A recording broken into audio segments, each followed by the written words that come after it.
warahmatullahi wabarakatuh. Puji syukur kita Waalaikumsalam. panjatkan Assalamualaikum warahmatullahi wabarakatuh. yang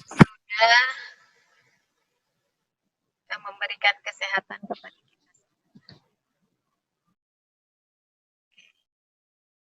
Pada hari ini kita akan mencoba untuk melakukan pembelajaran jarak jauh. Materi yang akan Ibu bahas kali ini adalah mengenai evolusi. Ini ada awal kehidupan. Diamati dulu.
Sesi apa yang bisa kamu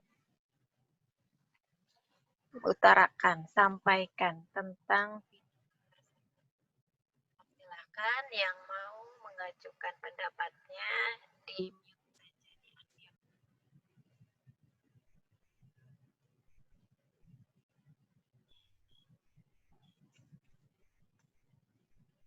silakan yang mau berpendapat.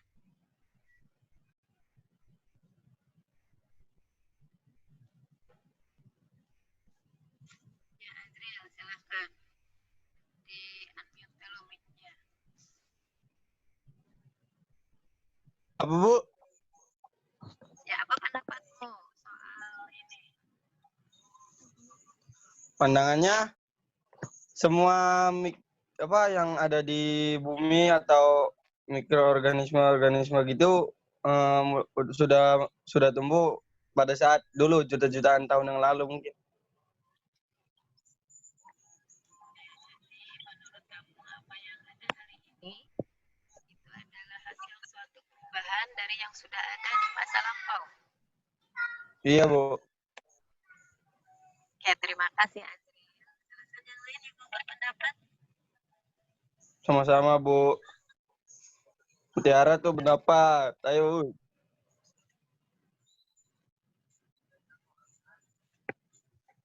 Contoh berpendapat, guys.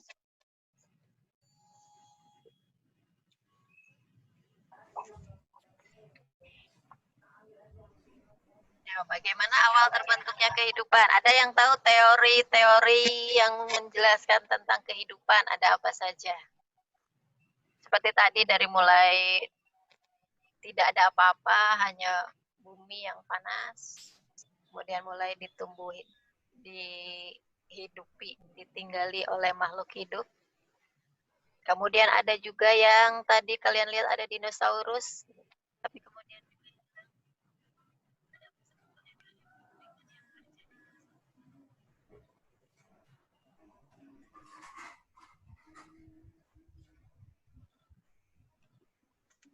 Ricky, gimana Ricky? Iya, Bu. Apa pendapat Ricky soal itu? Kalau yang tadi itu kan dari bumi yang tidak ada makhluk hidup. Tiba-tiba ada makhluk hidup. Berarti makhluk hidup itu tercipta dari yang tidak hidup. Jadi semacam dari teori abiogenesis.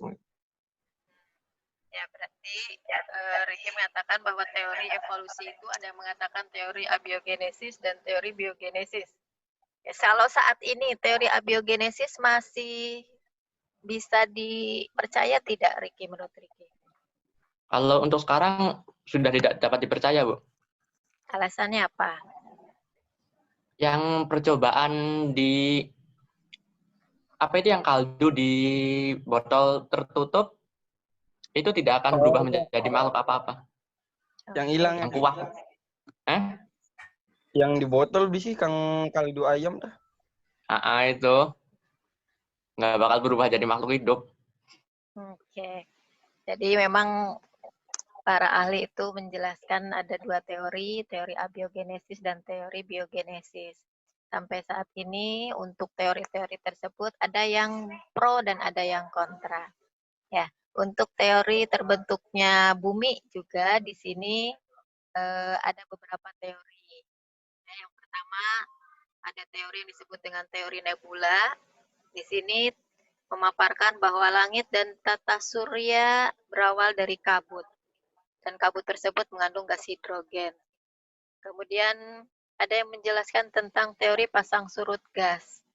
Ini mengatakan bahwa ratusan juta tahun yang lalu ada sebuah bintang yang mendekati matahari. Dan ini menyebabkan terbentuknya gunung-gunung raksasa pada tubuh matahari. Ya, ada teori yang lain juga yang mengatakan tentang teori Big Bang, bahwa bumi itu terbentuk dari ledakan. Nah, itu adalah teori dari asal mula kehidupan. Jadi awal bumi ini ada dari yang tadinya benda mati, kemudian mulailah muncul makhluk. Nah, untuk berikutnya, untuk evolusi itu sendiri, kalau dilihat dari video tadi, ada yang disebut dengan evolusi progresif dan ada yang disebut dengan evolusi regresif. Di mana di sini evolusi progresif adalah evolusi yang memungkinkan untuk bertahan hidup. Berarti tadi dari mulai adanya hutan, kemudian hutan itu ditumbuhi oleh makhluk hidup yang banyak, gitu ya. Atau tadi ada juga yang evolusinya secara regresif. Kalau regresif di sini adalah evolusi yang menuju pada kemungkinan menjadi punah. Kira-kira apa yang menjadi punah? Ini disebut dengan evolusi regresif. Mungkin bisa kita ibaratkan dinosaurus. Sekarang dinosaurus masih ada tidak? Udah nggak ada. Ya, tidak ada. Berarti di sini dinosaurus mengalami evolusi regresif yang menuju pada kemungkinan menjadi punah. Ya, mungkin karena dulu ceritanya ada zaman es. Ya, di zaman es itu bahwa semua kehidupan kemudian menjadi hancur. Sekarang adakah kemungkinan dunia yang sekarang pun hancur lagi?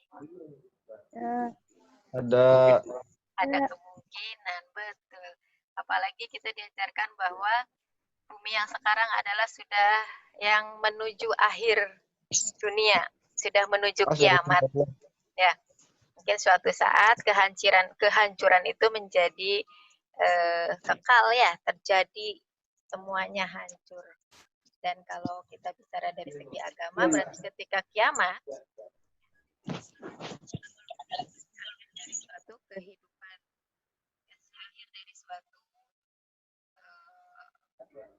kehidupan di dunia ini. Oke. Berarti di sini kita bisa simpulkan bahwa bumi dan segala isinya itu mengalami suatu evolusi, yaitu proses perubahan yang dialami oleh makhluk hidup secara perlahan dalam waktu yang lama dan terjadi dari generasi ke generasi sehingga terbentuk spesies baru. Itu ya, paham? Ada yang mau ditanyakan? Nggak ada. Oke, untuk berikutnya, nah ini ada teori-teori yang menjelaskan tentang kenapa si organisme A bisa hidup, sedangkan organisme B tidak hidup. Nah itu ada di LKS yang sudah kalian ya. Nanti silakan dikerjakan masing-masing. Saat ini tidak bisa bekerja kelompok ya karena ada di rumah. Jadi silakan dikerjakan secara individu. Dan kemudian nanti pada sesi selanjutnya kalian presentasikan. Ya, betul. Ya. Seperti itu mungkin untuk sesi ini Ibu tutup. Sekarang nanti kita buka dengan sesi diskusi.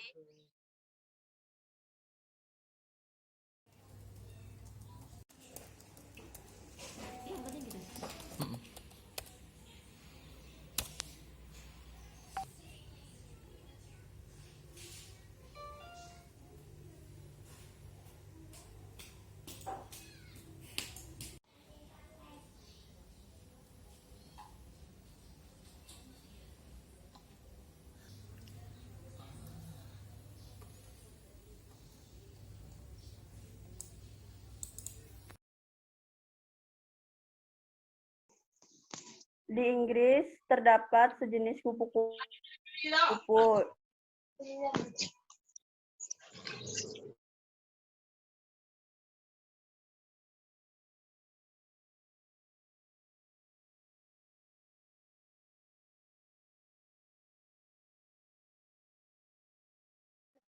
Suaranya nggak ada. Biston bertularia. Kupu-kupu ini bervariasi, ada yang berwarna gelap, ada yang berwarna terang. Kupu-kupu tersebut suka beristirahat hinggap di pohon-pohon yang kebanyakan dan banyak ditumbuhi oleh lumut kerak.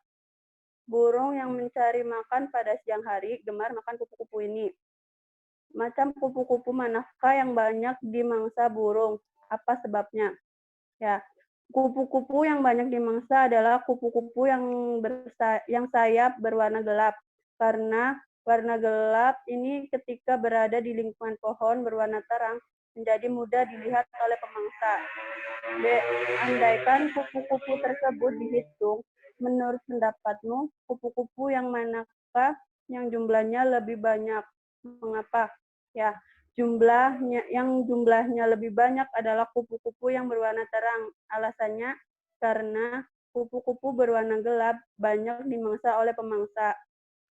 Yang C, apakah semua kupu-kupu yang berwarna gelap akan lenyap? Jelaskan jawabanmu. Apabila kupu-kupu berwarna gelap tersebut tidak menemukan habitat yang lain yang lebih aman, maka kemungkinan kupu-kupu warna gelap akan lenyap. Pada tahun-tahun berikutnya di Inggris berkembang revolusi industri. Pabrik-pabrik yang didirikan semakin banyak. Hal ini menyebabkan udara makin banyak mengandung asap dan kotoran pabrik. Akibatnya pohon-pohon yang semula berwarna cerah menjadi gelap karena tertutup oleh kotoran yang berasal dari cerobong-cerobong pabrik. Bagaimana dampak perubahan lingkungan tersebut terhadap populasi kupu-kupu Betularia? Jelaskan. Jumlah kupu-kupu biston Betularia putih lebih sedikit daripada kupu-kupu biston Betularia hitam. Ketidakmampuan kupu-kupu biston Betularia putih untuk beradaptasi dengan lingkungan yang baru. Pada saat sebelum terjadinya revolusi di Inggris, udara di Inggris masih bebas dari asap industri, sehingga populasi kupu-kupu biston Betularia hitam menurun karena tidak dapat beradaptasi dengan lingkungan. Namun, setelah revolusi industri, udara di Inggris menjadi gelap oleh asap dan debu industri, sehingga populasi kupu-kupu biston Betularia putih menurun karena tidak dapat beradaptasi dengan lingkungan. Akibatnya, mudah ditangkap oleh pemangsa. Yang B, untuk beradaptasi dengan lingkungan yang penuh jelaga. Apakah seekor kupu-kupu yang berwarna terang dapat berubah menjadi gelap? Jelaskan. Kalau menurut teori Lamarck, mungkin terjadi karena lingkungan yang gelap, maka kupu-kupu pun beradaptasi dengan warna sayap yang lebih gelap. Mengapa adanya variasi dalam suatu populasi bermanfaat? Apakah tidak lebih baik bila semua individu berciri sama dengan individu? Karena dengan adanya variasi membuat ekosistem menjadi lebih stabil sehingga apabila ada satu individu yang tidak tahan terhadap perubahan suatu lingkungan, maka tergantikan oleh individu lain yang tahan terhadap perubahan lingkungan. Seleksi alam adalah industri. Dari seluruh teori evolusinya Darwin, apakah kesimpulanmu tentang seleksi alam? Seleksi alam adalah kemampuan alam untuk menyaring organisme yang hidup di dalamnya, sehingga hanya organisme yang mampu menyesuaikan diri terhadap lingkungan yang dapat bertahan. Sudah, Bu. Oke, coba silakan siapa yang punya pendapat lain tentang itu. LK-nya tetap ditayangkan, Sri. Coba. Bentar, Bu.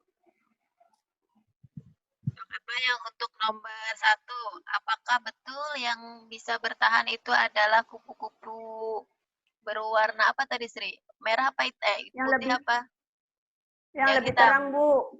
Jadi yang warna terang yang menurut Sri itu akan bertahan lama. Itu di Inggris Ya. ketika sebelum revolusi industri. Coba ada yang punya pendapat lain. Mungkin tidak setuju untuk yang kupu-kupu warna putih, tapi yang kupu-kupu hitam yang lebih tahan. Ada yang punya pendapat? Ricky kayaknya punya Ricky. Azril setuju tidak jawabannya dengan jawaban Sri? Apa, Bu? Azril setuju dengan pendapat Sri yang bahwa kupu-kupu yang warna putih yang bertahan? Setuju. Alasannya apa? Karena kan yang di situ tadi dijelaskan, pemangsa itu seringnya memangsa yang berwarna gelap, Bu. Karena misalnya mereka tuh nemplok di tumbuhan-tumbuhan gitu bakalan terlihat lebih terang. Lebih gelap. Iya lebih. Sebelum Lebih terang revolusi bukan? sebelum revolusi Belum. industri itu tanaman berwarna terang. Warnanya kan terang, hijau terang gitu kan. Si kupu-kupu yang warnanya hitam berarti akan menempel di daun yang hijau, menempel di daun yang yang berwarna terang, menjadi terlihat. Nah, jadi mudah dimangsa. Nah, sekarang apa yang terjadi ketika kemudian di Inggris terjadi suatu revolusi industri? Revolusi industri ini berarti terjadi suatu di pabrik, banyak asap, banyak jelaga. Tumbuhannya jadinya warna gelap dah, Bu. Nah, sehingga jelaganya itu menutupi tanaman. Berarti tanamannya itu berubah menjadi gelap. Gelap. Nah, jadi setelah revolusi industri, yang terjadi adalah, mana LK-nya, Sri? LK-nya mana, Sri? Sri Wulan. Oke, jadi setelah revolusi, coba, kan semua sudah mencoba mengerjakan LK-nya. Menurut yang lain, coba gimana? Setelah revolusi industri, apa yang terjadi? Apakah kupu-kupu berwarna putih masih aman, ataukah yang hitam yang menjadi aman? Yang hitam mungkin, Bu. Yang hitam, Bu, yang lebih aman. Kenapa? Yang Siapa hitam ini yang lebih bicara? aman. Yang hitam yang Siapa ini yang bersuara? Sebutkan nama. sterin, Bu. Serin, oke Serin. Ya, menurut Serin Iya, karena bagaimana? Setelah revolusi industri, setelah banyaknya jelaga, apa yang terjadi dengan kupu-kupu? iya karena kan tumbuhan yang tadinya hijau jadi warna hitam tuh bisa melindungi. Jadi kupu-kupu yang warna putih itu bakal punah. Oke, berarti jumlah setelah revolusi industri, kupu-kupu berwarna putih jumlahnya banyak atau tambah sedikit? Sedikit. Tambah sedikit. Karena habis oleh pemangsa. Pemangsa. Iya. Yang bisa bertahan hidup adalah yang Kupu-kupu yang warna hitam. Warna hitam. Warna gelap. Nah, ini sesuai dengan berarti yang bertahan adalah yang Gelap. Berwarna gelap. Yang apa berarti? Gelap. Teori Lamarck atau teori Darwin? Lamak. Darwin.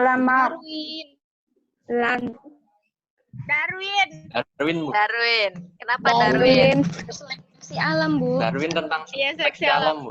Seleksi Darwin alam. tentang seleksi alam. Berarti Oke, sip. seleksi alam dari Darwin itu mengatakan bahwa faktor yang menentukan yang mana bisa hidup dan mana yang akan mati. Berarti siapa yang bisa bertahan hidup, siapa yang mati. Itu adalah seleksi alam. Ya, sesuai dengan teori Darwin. Betul. Oke. Ada yang lain yang ditanyakan untuk LK1? Bu. Ya, Bu, jelas. Jelas, Bu. Sudah jelas, Bu. Jelas, Bu. LK yang kedua, siap-siap Gali. Tadi siapa Gali atau siapa jadinya? Iya, Gali, Bu. Gali, Bu. Agung. Parah. Gali untuk Ya. mempresentasikan hasil pekerjaannya. Ya, perhatikan gambar di bawah ini. Jawablah pertanyaan-pertanyaan di bawah ini. 1. Apakah perbedaan panjang leher jerapah pada gambar A? Strip 1. A1. Oke. Pada gambar A strip 1, panjang leher jerapah sama pendek. 2. Apakah perbedaan panjang leher jerapah pada gambar B1. B1. 1? Pada gambar B1, panjang leher jerapah berbeda-beda. Bagaimanakah leher nenek moyang jerapah pada gambar A3? Pada gambar A3, panjang leher jerapah sama panjang. Panjang. 4. Bagaimanakah leher moyang jerapah pada gambar B3? Pada gambar B3, panjang leher jerapah sama panjang. 5. Pada gambar A, leher jerapah menjadi panjang karena makanan jerapah yang ada di puncak pohon yang tinggi menyebabkan jerapah menjulurkan lehernya agar bisa menggapai makanan. Nomor 6. Pada gambar B, leher jerapah menjadi panjang karena apa? Kedua jerapah ini sama-sama mengambil makanan dari pucuk ranting. Lama-kelamaan, daun yang berada di bagian bawah mulai habis dan tersisa daun di batang pohon yang tinggi. Akibatnya, kedua proses jerapah ini pun berkompetisi untuk mengambil daun tersebut, dan karena jerapah leher pendek kesulitan untuk menggapai dedaunan tinggi. Akhirnya, spesies jerapah ini mati sehingga menyisakan spesies jerapah leher panjang, jerapah yang kita lihat saat ini. Berdasarkan jawaban di atas, pertanyaan-pertanyaan di atas, jelaskan teori evolusi menurut A. Lamarck, B. Darwin. A. Lamarck, variasi ini terjadi sebagai akibat dari perubahan lingkungannya. Bagaimana sisi organisme berusaha beradaptasi terhadap lingkungannya. Darwin, variasi organisme terjadi dengan sendirinya. Dari dulu memang sudah ada jerapah leher panjang dan pendek yang kemudian diseleksi oleh alam. 8. Apakah kesimpulanmu tentang perbedaan dari evolusi menurut Darwin dan Lamarck? Menurut Darwin, evolusi terjadi sebab proses seleksi alam, makhluk hidup yang bisa beradaptasi akan bertahan, sedangkan yang tidak akan punah. Menurut Lamarck, organ badan yang senantiasa dipakai secara terus-menerus akan berkembang. Sementara organ yang jarang dan hampir tidak pernah dipakai akan mengalami kemunduran atau mereduksi. 9. Tokoh lain yang menentang pendapat Lamarck adalah Weismann, seorang ahli biologi Jerman. Eksperimen apa yang dilakukan dan apa kesimpulannya? Weismann melakukan pengujian terhadap teori Lamarck dengan memotong ekor tikus. Ia memotong ekor tikus dari generasi ke generasi sampai generasi ke-21. Ternyata generasi ke-22 tikus tetap berekor. Kesimpulan Weismann, A. Perubahan sel tubuh karena pengaruh lingkungan tidak diwariskan ke generasi berikutnya. B. Evolusi merupakan masalah genetika. Menurut Weismann, evolusi menyangkut masalah bagaimana pewarisan gen melalui sel kelamin. Atau dengan kata lain, evolusi adalah gejala seleksi alam terhadap faktor-faktor genetika. 10. Penggunaan pestisida untuk memberantas hama tanaman kadang-kadang dapat menyebabkan hama tanaman menjadi resisten terhadap pestisida tersebut. Menurut pendapatmu, apa yang menyebabkan hal tersebut? Sebagian besar resistensi terhadap pestisida disebabkan oleh tindakan manusia dalam mengaplikasikan pestisida tanpa dilandasi oleh pengetahuan tentang sifat dasar pestisida dan organisme pengganggu tanaman. Oleh karena itu, perlu dilakukan usaha untuk memperlambat atau menghindari terjadinya resistensi melalui perubahan perilaku manusia dalam mengaplikasikan pestisida. Udah, Bu? Apa?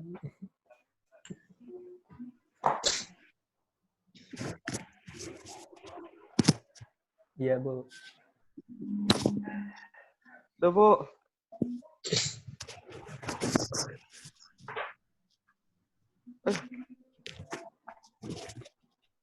Oke, Bu.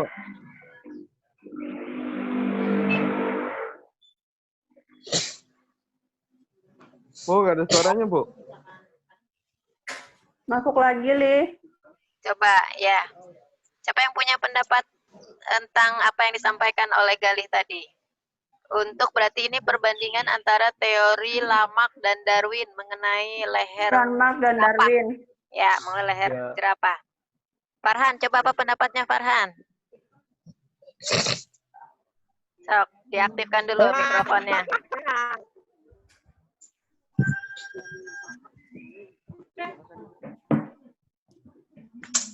Terlihat pada teori lama, leher jerapah dimulai dari leher yang sama-sama pendek.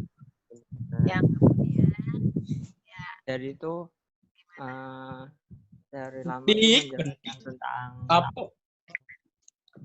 tentang seleksi alam juga, Bu. Jadi menyesuaikan sama makanannya.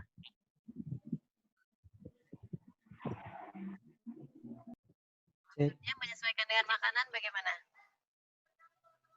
Kan jerapah kan makannya rumput. Ternyata rumput yang di bawah tuh udah habis, jadi jerapah makannya daun. Nah, daun tuh kan ada yang di atas, jadi si jerapahnya lama-kelamaan nyesuaiin diri sama makanannya. Apa bedanya dengan yang disampaikan oleh Darwin? Yang Darwin?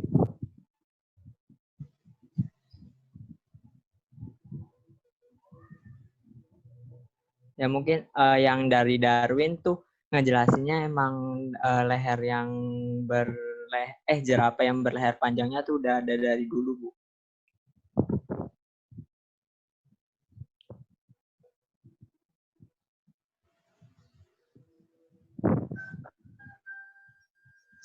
Oke, berarti di sini Farhan setuju dengan yang disampaikan oleh Galih ya, bahwa teori lama itu lebih menjelaskan tentang organ tubuh yang biasa dipakai dan yang tidak biasa dipakai.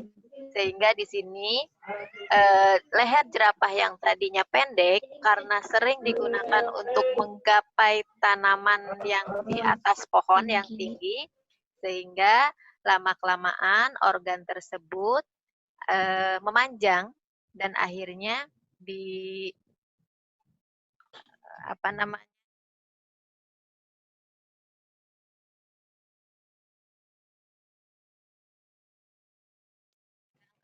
untuk teori Darwin diawali bahwa makhluk hidup itu zaman dulu itu ada jerapah itu ada yang berleher pendek dan ada yang berleher panjang.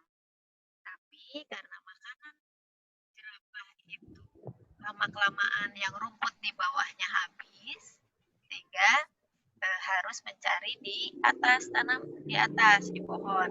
Sehingga jerapah yang lehernya pendek akhirnya punah karena tidak bisa menggapai makanan yang di atas. Dan yang bisa bertahan sampai sekarang adalah jerapah berleher yang leher panjang. Iya, seperti itu. Jadi faktanya sama bahwa sekarang kita menemui jerapah itu berleher panjang. Tapi ternyata dua ilmuwan ini punya pendapat yang berbeda dengan leher panjangnya jerapah. Ya. Ya, Bu. Jadi salah satu teori, kalau teori Darwin itu dikenal dengan tadi seleksi alam, ya. Dan seleksi alam ini berlaku untuk makhluk hidup yang lain.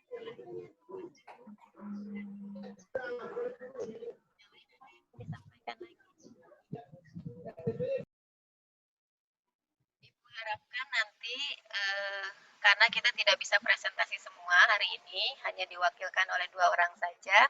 Yang lain Ya, silakan mengumpulkan hasil kerjanya di blog. Ya, nanti Ibu jelaskan di grupnya bagaimana teknisnya. Jadi ada yang harus dikumpulkan di blog berupa namanya hasil kerja LKS, dan satu lagi ada tugas adalah membuat menganalisis pandangan baru tentang evolusi. Ya, jadi pekerjaannya sekarang adalah tugasnya berbagai macam teori evolusi yang berlaku, kemudian dianalisis menurut kalian teori yang manakah yang paling cocok atau evolusi manakah yang masih digunakan sampai sekarang. Ya, kalau tidak ada yang ditanyakan, sesinya Ibu tutup. Terima kasih untuk semuanya. Assalamualaikum warahmatullahi wabarakatuh.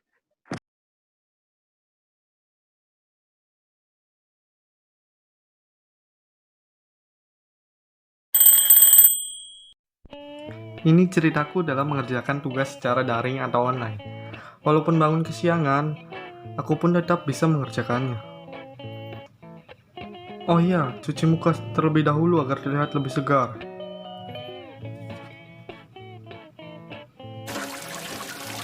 Sudah menjadi kebiasaanku dalam setiap hariannya. Jangan lupa cuci tangan juga untuk menghindari dari virus corona.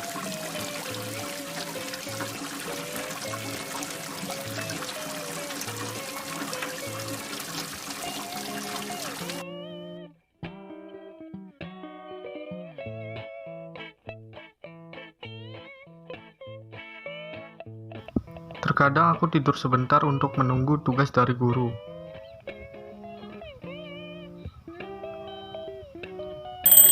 Aha. Tugas pun masuk.